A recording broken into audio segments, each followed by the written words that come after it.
For those of you who've never met me, my name's Nancy Campbell. Do you like my new house? I'm quite pleased with it. I decided to treat myself after all this time. Today I thought you might like to hear a little bit about my life and how I ended up where I am today. When I was a little girl, very little girl, probably about 4 or 5, I wanted to be a film star. I used to go to the matinees with my mum.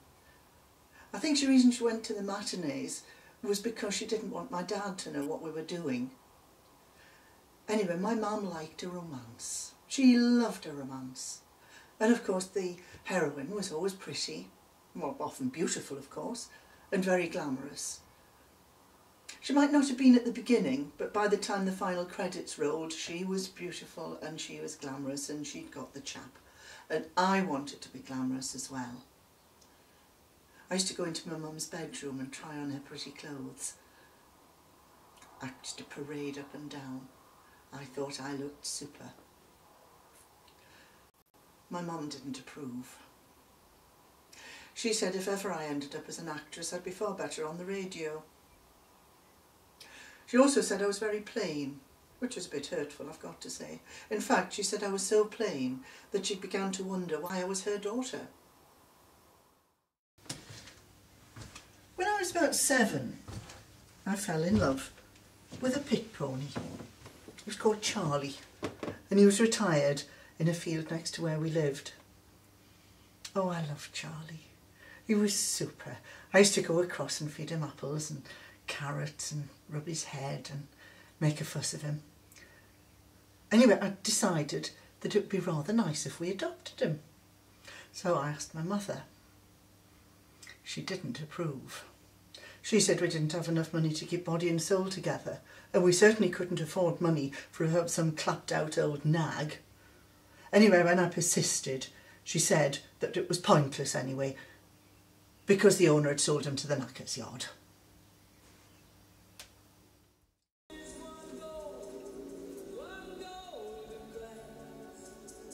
My parents bought a television when I was about 13. The idea was that we could watch the Winter Olympics. I'd never seen ice skating. I thought it was wonderful. And there and then I decided I was going to be an ice skater. I could see it. I could see it all. I could see the Olympic medal. I could see the handsome partner. I could hear the applause. I could see the flowers on the ice. My mother didn't approve.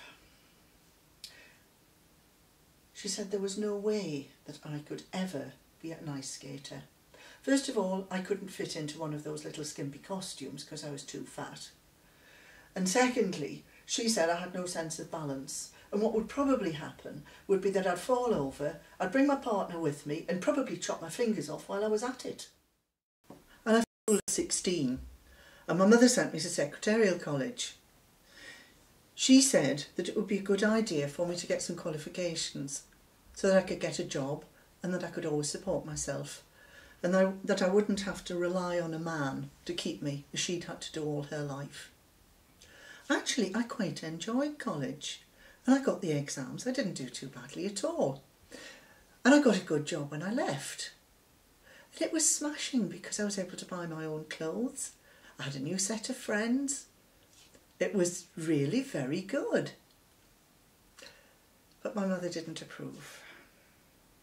She said I looked common when I went out. She said that I looked so common that no decent man was going to look at me twice. I pointed out that the whole idea of going to college was so that I wouldn't have to rely on a man.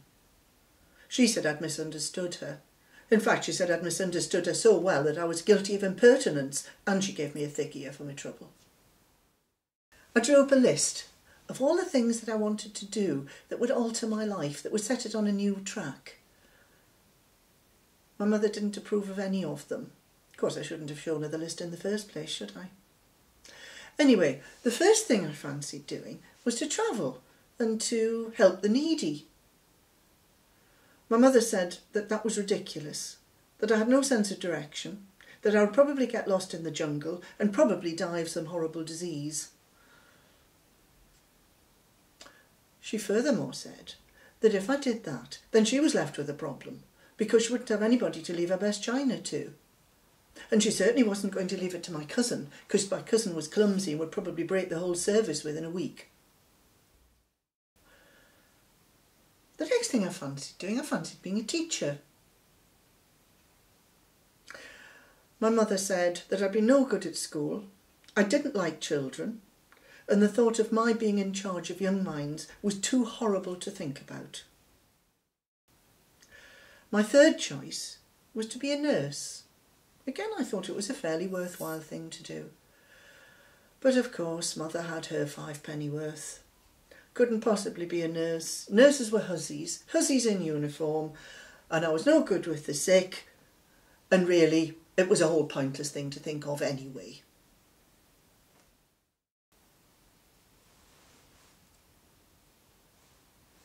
Shortly after that, my father became ill. My mother nursed him. She nursed him and looked after him like he was a king. I didn't approve. He'd certainly never been there for me when I was growing up, and I seem to remember my mother had to struggle to make ends meet on the small amount of housekeeping that he used to give her. Anyway, eventually he died. Can't say I was that sorry really, and I did like him. And we found out that he had thousands stashed away in bank accounts. That was the point that I made a decision. I made a decision that I wanted to get out of that environment. I wanted to set up my own business. I wanted to be independent. And I was going to use that money to do it.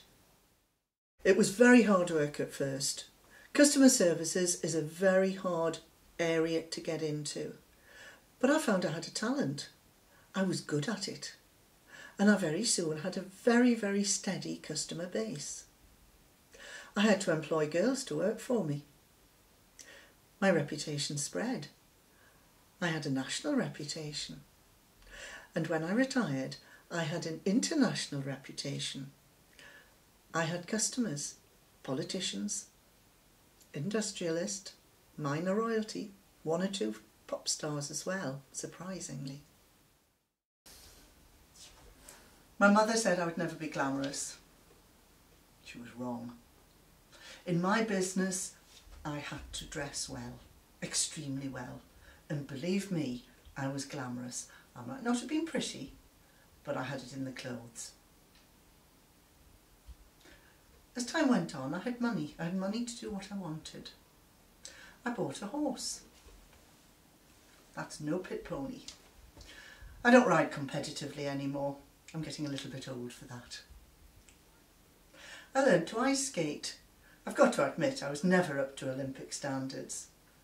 But I didn't disgrace myself when I went on winter sports. I never became a nurse, or a teacher for that matter. Well, not in the conventional sense of the word, as it were. But if I wanted secretarial work, I used to employ people to do it. I do travel. I travel a lot. I support a lot of international charities. I don't see my mother now. I've never actually seen her since my father's funeral. I send her cards and letters to make sure she's okay and send her money. She never found out what my business was. I don't think she'd approve. Do you?